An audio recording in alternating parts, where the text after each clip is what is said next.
Vous écoutez le JT 4 Nat présenté par CCR.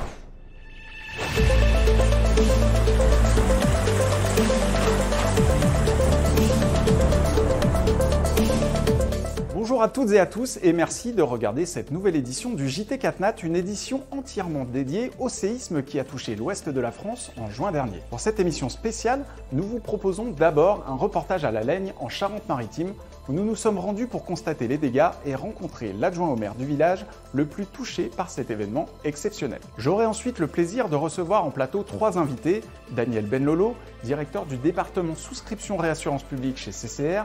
Il sera accompagné d'Émilie Texier-Pichot, responsable de service sinistre IRD à la Mutuelle de Poitiers, et enfin Mendy Bengoubou Valerius, docteur en sismologie au BRGM. Avant de les rejoindre, je vous propose d'abord de revenir sur les grandes dates et les chiffres clés relatifs aux risques sismiques en France avec Corentin Gouache, docteur en géosciences pour CCR. Corentin, bonjour, merci d'être avec nous. D'abord, un premier commentaire sur la sismicité ces dernières années en France, sismicité récente. Qu'est-ce qu'on peut en dire ? Bonjour Thierry, merci pour l'invitation. Alors, sur la sismicité récente, ce qu'on voit ici est la carte de sismicité instrumentale en France métropolitaine. Il s'agit donc des séismes enregistrés par des stations sismiques. Et ce qu'on peut constater, c'est qu'au final, peu de séismes dévastateurs ont été enregistrés depuis les années 60, et principalement pour nous, ce qui nous intéresse, depuis 82 et l'instauration du régime catastrophe naturelle en France. Donc ce qu'on constate, c'est que seulement depuis 1982, 3 séismes ont dépassé les 100 millions d'euros à coût actualisé 2022, dont l'estimation pour les séismes de la Laigne, estimée par CCR en 2023, entre 200 et 350 millions d'euros. Corentin, si on revient un peu plus longtemps en arrière, qu'est-ce qu'on peut dire de cette sismicité dans l'Hexagone ? Oui, donc ce qu'on constate quand on a regardé la sismicité récente, c'est que peu de séismes majeurs ont eu lieu. Mais lorsqu'on regarde la sismicité historique, c'est-à-dire depuis le XIVe siècle à peu près, eh bien on voit que plusieurs événements majeurs ont eu lieu, avec des magnitudes d'une part plus élevées, de l'ordre supérieur à la magnitude 6, et des dégâts importants dus notamment à cette magnitude élevée et aux bâtis plus vulnérables. Donc on constate que ces événements ont pu provoquer la mort de milliers de personnes, et dont par exemple le dernier séisme à date en métropole, qui est le séisme de Lambesc en 1909, qui a tué plus de 46 personnes. Maintenant, si on raisonne en zone à travers le pays, quels sont les endroits les plus touchés par la sismicité, Corentin ? Donc en regardant la carte du zonage sismique français, on constate 3 choses. Premièrement, l'aléa le plus élevé, donc l'aléa fort, se concentre dans les Antilles, là où il y a eu 2 séismes reconnus catastrophes naturelles, l'un aux Saintes en Guadeloupe en 2004 et l'autre en Martinique en 2007. Deuxièmement, on constate que l'hétérogénéité observée dans la sismicité passée, que nous avons observée juste avant, eh bien, se retrouve dans ce zonage, et on constate que les zones à sismicité moyenne, c'est-à-dire les zones 4 en rouge ici, sont concentrées notamment dans les chaînes de montagnes, avec notamment dans l'ouest des Pyrénées, dans le sud des Alpes, et également la vallée de l'Isère, donc sur les départements de l'Isère, de la Savoie et de la Haute-Savoie. Et enfin, le troisième constat, c'est que le séisme de la Laigne, qui a eu lieu en juin dernier, eh bien, se trouve dans une zone 3, c'est-à-dire de sismicité modérée. Donc au final, un séisme de cette ampleur-là, de magnitude 5 à peu près, n'est pas anodin dans cette région. Corentin, si on se concentre cette fois sur le sinistre de la Laigne, comme vous l'avez évoqué précédemment, qu'est-ce qu'on peut en dire ? Oui, donc ici, nous vous présentons 2 cartes d'aléas sismiques, c'est-à-dire l'intensité macroscopique, qui représente en fait à la fois la perception humaine, mais également l'impact que le séisme aura sur le bâti. Et donc ce qu'on constate, c'est que ce séisme a été largement ressenti dans tout l'ouest de la France, mais également jusqu'à l'est, par exemple, à plus de 400 km au niveau de Lyon. Ce qu'on constate également, c'est que les intensités macrosismiques maximales observées ont atteint une valeur de 7, qui correspond en fait à des dégâts modérés sur le bâtiment français. Et donc à gauche, vous avez l'aléa sismique, donc l'intensité macrosismique observée par le Bureau central de sismicité française, et à droite, vous avez donc l'aléa sismique estimé par CCR. Dans le modèle CCR, nous avons atteint des intensités un peu plus élevées, de l'ordre de 8, et au final, ce sont des intensités qui sont très proches de celles qui ont été observées au séisme du Teil en 2019 en Ardèche. Et en effet, les 2 séismes ont des caractéristiques très communes, donc déjà d'une part la magnitude, autour de 5, et une profondeur peu élevé. Donc voilà, le séisme du Teil était de l'ordre de 1 km et celui-là est de l'ordre de 2-3 km. Merci Corentin. La Laigne, justement, nous y sommes allés la semaine dernière et nous sommes allés rencontrer l'adjoint au maire pour voir les dégâts sur place. Je vous propose de regarder tout de suite ce reportage. Presque 6 mois après le séisme qui a touché la Charente-Maritime, les stigmates des secousses sont encore bien visibles dans la commune de La Laigne, épicentre du tremblement de terre. Le village de 500 habitants situé entre La Roche et les Niort a vu bon nombre de ses maisons se fissurer en quelques secondes, poussant une large partie de ses administrés à devoir quitter leur domicile. On a eu donc à peu près au niveau des maisons noires, on va dire une bonne soixantaine de maisons noires. Donc maisons noires inhabitables, pas le droit d'y rester, trop dangereuses. Ensuite, il était décidé de mettre en place donc des mobilhomes au niveau de la Laigne et de Cranchaban, la commune voisine, nos voisins, qui ont été aussi très très touchés. On en a 11 donc, qui maintenant sont en place, sont effectifs, dont 5 sont habités en ce moment. 19 ont été mis en place sur Cranchaban, la commune voisine. Et voilà au sujet du relogement. Depuis, La Laigne est comme figée, inerte. Des maisons entières ne doivent leur salut qu'à des renforts préventifs installés au lendemain de l'événement. Avec une magnitude dépassant 5 sur l'échelle de Richter, l'événement a principalement impacté le cœur historique du village, désormais suspendu au passage des experts et des assureurs. Au niveau des assurances, alors là, c'est une problématique. À ce niveau-là, je ne sais pas si tous les bureaux structures, moi à mon niveau, ils sont passés chez chaque sinistré. Ça on ne le sait pas, mais je pense on en a vu passer beaucoup, donc je pense que là-dessus, c'est pas mal avancé. Maintenant, il va falloir attendre les bilans, les chiffrages, les fameuses indemnisations qui vont être proposées donc par les assurances, les travaux à commencer et à mettre en route. Bon, là, il y aura fatalement une problématique, c'est trouver après les artisans, puisqu'on se retrouve avec quand même beaucoup d'habitations à reconstruire ou à consolider. Et pas que dans notre commune, donc là, ça sera sûrement un petit souci supplémentaire. Il y a une problématique, c'est que certains doivent souvent avancer des loyers, les premiers loyers. Ce qu'il faudrait, ça devrait être une systématique, je dirais, c'est qu'une avance soit systématiquement proposée et versée aux sinistrés. Une avance en fonction, bien sûr, des dégâts. Et des dégâts qui vont impliquer fatalement une durée de relogement, et pour éviter de se retrouver avec des problématiques financières, parce que ça c'est une réalité et c'est pour moi je pense un gros problème. Ouais. Pour les sinistrés encore en discussion avec leurs assureurs, un collectif séisme a été mis en place au niveau de la commune pour défendre leurs intérêts. L'église, la salle des fêtes ou encore l'école sont désormais classées noires. Les 2 classes ont été transférées dans la mairie, elle-même sinistrée. Selon les experts, plusieurs mois, voire plusieurs années devraient être nécessaires pour aboutir à l'indemnisation des victimes et à la reconstruction de La Laigne. Nous revoici en plateau avec mes 3 invités que je vous représente. Daniel Benlolo, vous êtes directeur du département souscription réassurance chez CCR, bienvenue. À vos côtés, Mendy Bengoubou-Valerius, docteur en sismologie, bienvenue. Et enfin, Émilie Texier-Pichot, responsable de service sinistre IRD à la Mutuelle de Poitiers, bienvenue à tous les 3. Daniel, ma première question est très simple et elle est pour vous. Quel est le rôle de CCR dans un tel événement comme celui de La Laigne ? Le premier rôle qui me vient à l'esprit pour CCR, le premier rôle, c'est d'estimer un événement. Estimer très rapidement un événement pour aider les cédantes à appréhender cet événement et pour le caractériser l'ampleur de cet événement. Le deuxième rôle qui me vient immédiatement à l'esprit, c'est aussi participer à la commission interministérielle, à la fois parce que nous sommes secrétaires évidemment de cette commission, mais aussi ça permet de récolter des informations sur cet événement et surtout de diffuser ces informations auprès des cédantes qui peuvent elles-mêmes pluguer l'ensemble des arrêtés interministériels dans leur système de gestion de sinistres et permettre une gestion efficace des sinistres pour leur service indemnisation. Évidemment, un troisième rôle me vient à l'esprit, c'est le suivi des sinistres. Vous comprendrez que la CCR est aussi et surtout réassureur et donc elle prend en charge une partie importante de l'indemnisation des sinistres. Il y a une structure de réassurance autour d'un quote-part et d'un stop-loss et ça nous oblige d'indemniser 50%, au moins 50% des sinistres.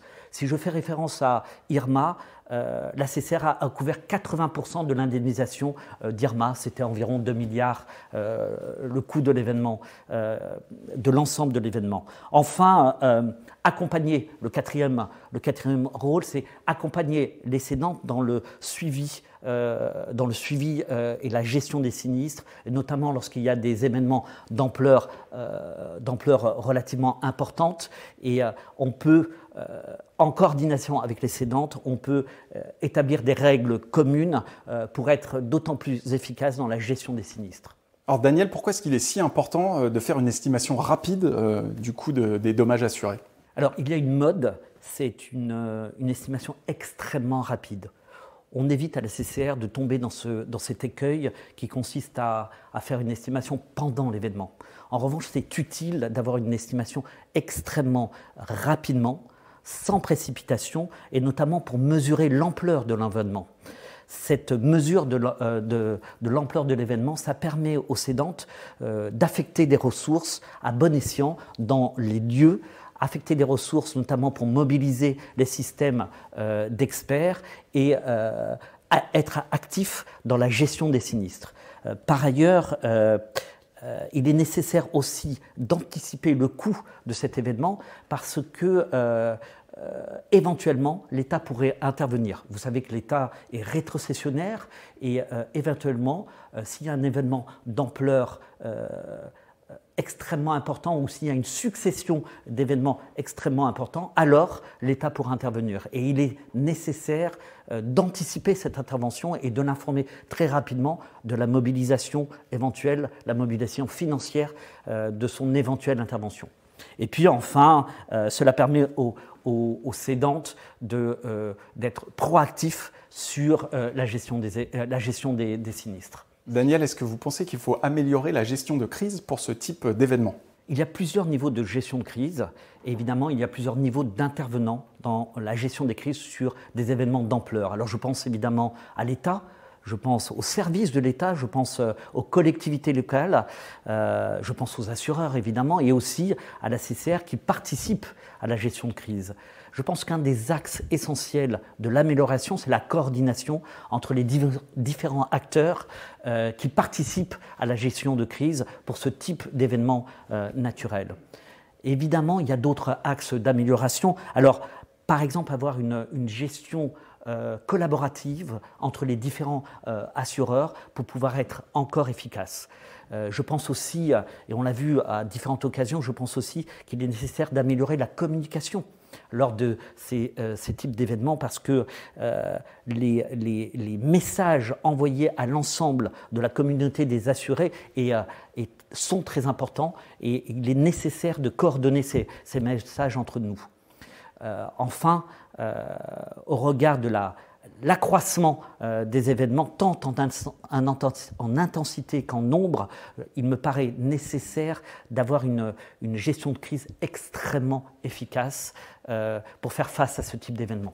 Merci beaucoup Daniel pour vos éléments de réponse. Émilie, vous de votre côté, comment est-ce que la Mutuelle de Poitiers finalement s'est organisée pour gérer sur le terrain, venir en aide à ces assurés sinistrés? Nous avons une singularité à la Mutuelle de Poitiers, c'est que nous avons nos agents généraux qui sont sur place, qui gèrent plus de 75% des dossiers sinistres, qui se déplacent, qui connaissent nos sociétaires, qui étaient déjà au cœur de l'événement, qui ont même vécu la même chose, puisqu'ils ont eu pour certains plusieurs maisons sinistrées, et une de leurs agences a même été impactée. Le soir même du séisme, ils étaient présents auprès des sociétaires pour les rassurer, pour les soutenir et les accompagner dans la gestion de leurs sinistres. Dans un premier temps, il était important pour nous de connaître l'ampleur des dommages. Donc dès le lendemain, on s'est déplacé avec la direction pour déjà rassurer nos agents et aussi les aiguiller sur les premières dispositions à prendre. Aujourd'hui, nous avons plus de 2000 sinistres enregistrés, mais on n'en a que 1000 qui font l'objet d'un arrêté catastrophe naturelle favorable. Et on est sur un provisionnement à date de plus de 18 millions d'euros. Émilie, du coup, comment est-ce que vous avez fait pour gérer en interne un tel événement qui est aussi intense que rare en France métropolitaine? C'est vrai que c'est un événement rare pour les assureurs, et en particulier pour la Mutuelle de Poitiers. Nous n'avons pas pu capitaliser sur les événements passés. Nous avons eu des remontées et retours d'expérience de la profession. Nous en avons tenu compte pour déterminer nos règles de gestion. Et notamment, on a fait le choix de missionner des experts construction plutôt que des experts dommages. C'est vrai que le coût est plus élevé, mais par contre, on avait à cœur de donner les meilleurs conseils et les plus adaptés aux sociétaires. En interne, nous avons analysé et répertorié les déclarations avant même la publication de l'arrêté, en nous concentrant sur les zones les plus proches de l'épicentre dans un premier temps, et en missionnant des experts pour les maisons les plus graves, parce que ce qui était important, c'était de veiller à la sécurité de nos sociétaires, qui prennent tout de suite les mesures conservatoires nécessaires. Pour les sinistres de plus faible ampleur, nos agents se sont déplacés, ou nos inspecteurs sinistres pour chiffrer, sécuriser et rassurer nos sociétaires. Nous nous sommes adaptés et puis nous continuons toujours à nous adapter à chaque problématique. Nous avons justement eu la question sur les frais de relogement, qui n'est pas garanti en catastrophe naturelle, mais qui le sera à partir du 1er janvier 2024. Donc c'est une question complexe et prégnante, mais nous étudions avec bienveillance toutes les demandes de gestes commerciaux. Émilie, comment est-ce que vous anticipez finalement la gestion future de ce type de catastrophe au sein de la Mutuelle de Poitiers? Nous nous sommes organisés avec nos gestionnaires et nos inspecteurs pour aider et soutenir nos agents. Notre objectif, c'est d'être au plus près de nos sociétaires, de leur apporter notre soutien, de les aider, de répondre rapidement avec des experts qualifiés qui répondent au mieux aux problématiques et aux besoins de nos sociétaires. Sur chaque événement, nous avons mis à jour nos process de gestion à destination du siège et du réseau pour qu'en fait, finalement, maintenant, si un événement arrive, nous soyons prêts, encore plus réactifs. Nous avons aussi la capacité de mobiliser ce que nous appelons la réserve opérationnelle pic d'activité. Ce sont des membres d'autres services qui peuvent venir en soutien des gestionnaires et des agents. Et nous avons aussi, nous, une entraide interagents qui peut s'organiser en cas de besoin. Merci beaucoup Émilie pour ces explications. Mandy, vous de votre côté, quand on a vu ce séisme, quand on l'a appréhendé, on a pu finalement se rendre compte que c'était assez rare dans l'Hexagone. Finalement, est-ce que la France est un pays sismique? Alors oui, la France est un pays sismique, mais la répartition de la sismicité n'est pas uniforme sur l'ensemble du territoire. C'est pour ça que la réglementation nationale divise en fait le territoire en 5 zones de sismicité. La zone de sismicité 1, comme dans le bassin parisien avec une sismicité très faible, jusqu'à la zone de sismicité 5, là qui concerne que les Antilles.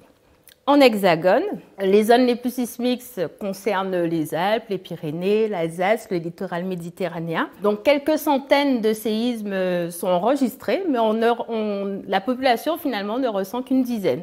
Pour revenir au séisme de la Laine, la commune de la Laine se situe en zone de sismicité 3, dite zone de sismicité modérée. Donc les gros séismes sont moins fréquents, mais il peut y en avoir. Cette zone de sismicité concerne une large zone qui va en fait du sud d'Oléron jusqu'au côte nord de Bretagne, donc qui ne se répartit pas de façon uniforme. Et d'ailleurs, dans la sismicité historique, on a le séisme d'Oléron en 1972, le séisme de Bouin en 1799, qui rappellent en fait que c'est une zone sismique. Les séismes importants, les séismes majeurs dans cette zone sont normaux, sauf qu'entre deux événements majeurs, il peut y avoir une longue période entre deux événements majeurs. La sismicité française est de mieux en mieux connue. Toutefois, la difficulté, c'est de bien identifier les failles dites actives en zone de sismicité modérée. Les tremblements de terre sont très bien connus des spécialistes français, notamment dans les Dômes, mais beaucoup moins sur la partie continentale. Du coup, comment est-ce qu'on peut appréhender ce risque auprès des populations qui sont beaucoup moins informées? Alors, c'est vrai que les Antilles sont la zone sismique la plus importante. Donc, en plus des événements sismiques, des séismes qui sont réguliers, donc qui sont autant de piqûres de rappel, il y a sur place des événements annuels, chapeautés en fait par les autorités, qu'on appelle en fait les journées sismiques pour la Guadeloupe et les journées répliques pour la Martinique. En Hexagone, les interventions sont plus locales à l'échelle départementale et elles sont surtout faites pour rappeler l'importance de la construction parasismique. La difficulté, c'est que faute d'une fréquence plus importante, la culture et le développement du risque sismique peut avoir du mal à prendre et ça, c'est valable pour les différentes strates. Est-ce que les Français finalement vont devoir s'habituer à avoir de plus en plus de séismes dans l'Hexagone? Alors là, vous êtes en train de me demander si les séismes sont sensibles au changement climatique. Et donc, en fait, les séismes sont dus à la tectonique des plaques, donc au mouvement des plaques tectoniques. Ce phénomène, il est régi par ce qui se passe vraiment à l'intérieur du globe sur des échelles, sur des temps longs, et donc insensible au changement climatique. Toutefois, Le changement climatique, il est responsable de l'accélération de la fonte des glaciers et des calottes glaciaires, ce qui peut modifier les pressions exercées sur la croûte terrestre. Et théoriquement, le fonctionnement des failles peut en effet être modifié, peut changer à des petites échelles locales. Merci encore à vous trois d'être venus sur le plateau pour cette édition. Avant de conclure, nous souhaitons rendre hommage à David Moncoulon, directeur du département R&D et modélisation de CCR, disparu soudainement cet été. Nous lui dédions ce JT et adressons une pensée émue à sa famille et ses proches. Quant à moi, je vous donne rendez-vous bientôt pour un nouveau JT CatNat sur News Assurance Pro.